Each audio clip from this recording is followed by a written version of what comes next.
एक ही प्लेटफॉर्म, एक ही number of views, लेकिन एक क्रिएटर सिर्फ $300 कमाता है और दूसरा $20,000 से भी ज्यादा। सोचो, दोनों वीडियोस पर एग्जैक्टली 1 मिलियन व्यूज आए, दोनों यूट्यूब पार्टनर प्रोग्राम में हैं, दोनों ने मेहनत भी उतनी ही की, फिर एक की अर्निंग इतनी कम और दूसरे की इतनी ज्यादा क्यों?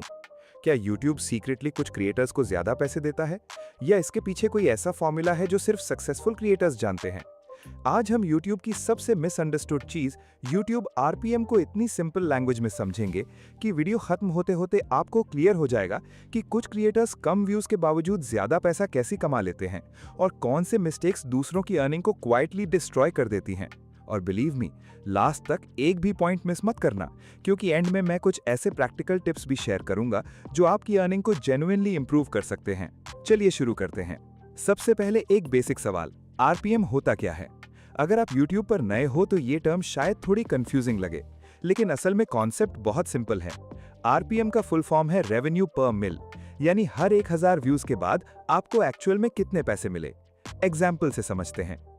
मान लीजिए आपके वीडियो पर 1 लाख व्यूज आए और उस वीडियो से आपने $500 अर्न किए, तो आपका RPM हुआ $5।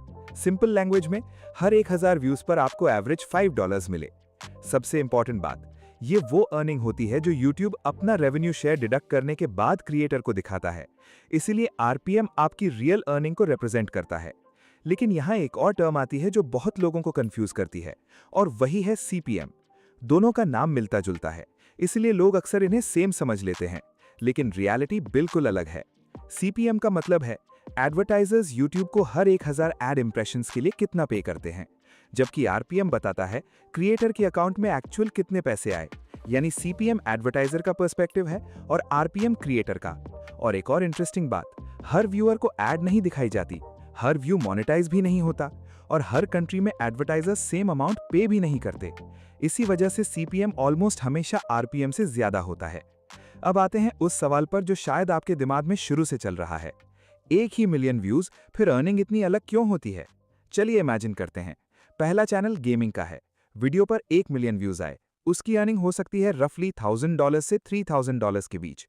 अब दूसरा चैनल AI या सॉफ्टवेयर ट्यूटोरियल्स बनाता है, व्यूज फिर भी वही 1 मिलियन, लेकिन अर्निंग कभी $8000, कभी $10,000 और कुछ सिचुएशंस में इससे भी ज्यादा।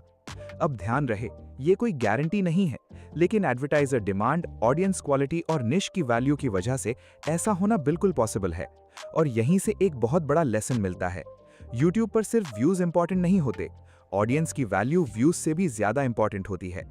लेकिन एडवर्टाइजर किसी ऑडियंस को वैल्यूएबल मानता कैसे है, यही समझना जरूरी है। कंपनीज अपने प्रोडक्ट्स उन लोगों तक पहुंचाना चाहती हैं जो उन्हें खरीद भी सकते हैं। इसीलिए finance, investing, credit cards, insurance, business, AI, software और टेक्नोलॉजी जैसे टॉपिक्स पर एडवर्टाइजर्स ज्यादा अग्रेसिवली बिड करते हैं। जितनी ज्यादा बिडिंग होगी उतना हाई CPM होगा, और अक्सर उतना ही बेटर RPM भी देखने को मिलता है।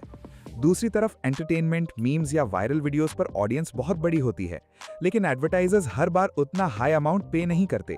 इसलिए मिलियन व्यूज होने के बाद भी अर्निंग कंपैरेटिवली कम हो सकती है। लेकिन सिर्फ निश ही सब कुछ डिसाइड नहीं करता। एक और फैक्टर है जो कभी-कभी अर्निंग को डबल या ट्रिपल तक कर देता है, और वो है ऑडियंस की कंट्री। सोचिए, दो creators same AI video upload करते हैं, same editing, same quality, same number of views, लेकिन पहले क्रिएटर की ऑडियंस अमेरिका से आती है और दूसरे क्रिएटर की ऑडियंस इंडिया या पाकिस्तान से। अब यहां डिफरेंस शुरू होता है। अमेरिका, UK, कनाडा और ऑस्ट्रेलिया जैसी कंट्रीज में एडवर्टाइजर्स आमतौर पर ज्यादा बजट स्पेंड करते हैं। इसी वजह से इन कंट्रीज की व्यूज का RPM अक्सर हायर होता है। यही रीजन है कि बहुत से क्रिएटर्स इंग्लिश कंटेंट बनाकर ग्लोबल ऑडियंस टारगेट करते हैं। लेकिन रुकिए, अभी एक और फैक्टर बाकी है जो कई क्रिएटर्स इग्नोर कर देते हैं, और वो है वीडियो की लेंथ। क्या सिर्फ लंबी वीडियो बनाने से अर्निंग बढ़ जाती है? जवाब है पार्शियली हाँ। अगर long form video naturally viewers को एंगेज रखती है तो उसमें एडिशनल एड्स दिखाने के अपॉर्चुनिटीज मिल सकते हैं, और इससे ओवरऑल रेवेन्यू इंक्रीज हो सकता है। लेकिन एक कॉमन मिस्टेक यहाँ होती है, सिर्फ वीडियो को अननेसेसरीली लंबा बना देना। अगर व्यूअर्स बीच में ही वीडियो छोड़कर चले गए तो फायदे की जगह नुकसान भी हो सकता है। मतलब लेंथ तभी वैल्यूएबल है जब कंटेंट भी इक्वली एंगेजिंग हो।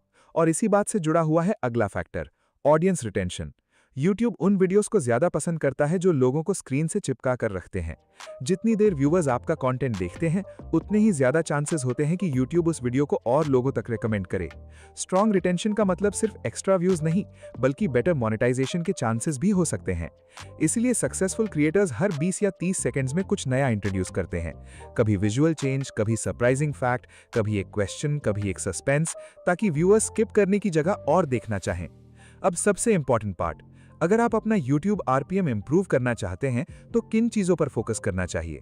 सबसे पहले, अगर पॉसिबल हो तो हाई वैल्यू निश चूज करें। अगर आपके कंटेंट के लिए रेलेवेंट हो तो इंटरनेशनल ऑडियंस को टारगेट करने की भी प्लानिंग करें। ऐसे थंबनेल्स और टाइटल्स बनाइए जो क्लिक भी करवाएं और सही एक्सपेक्टेशन भी सेट करें। व्यूअर रिटेंशन इंप्रूव करने पर कंसिस्टेंटली काम करें। एवरग्रीन और जेन्युइनली यूजफुल कंटेंट पब्लिश करें।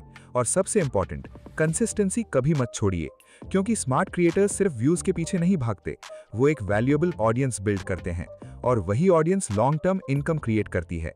अब पिक्चर बिल्कुल क्लियर है। YouTube पर अर्निंग सिर्फ व्यूज से डिसाइड नहीं होती। आपका निश, ऑडियंस किस कंट्री से आती है, व्यूअर रिटेंशन, एडवर्टाइजर डिमांड और ओवरऑल कंटेंट क्वालिटी, ये सब मिलकर आपका RPM डिसाइड करते हैं। इसलिए अगर आप YouTube को सिर्फ हॉबी नहीं बल्कि एक सीरियस करियर बनाना चाहते हैं, तो आज के बाद सिर्फ व्यूज काउंट करना बंद कर दीजिए। फोकस कीजिए ऑडियंस की क्वालिटी पर, कंटेंट की वैल्यू पर और लॉन्ग टर्म ट्रस्ट बिल्ड करने पर, क्योंकि YouTube पर असली गेम व्यूज का नहीं, वैल्यू का है। अगर आज की वीडियो से आपको कुछ नया सीखने को मिला हो तो वीडियो को लाइक जरूर करें, चैनल को सब्सक्राइब करें और कमेंट में बताएं कि आप किस निश में कंटेंट बना रहे हैं। मैं कमेंट जरूर पढ़ता हूं। मिलते हैं अगली वीडियो में एक और पावरफुल टॉपिक के साथ।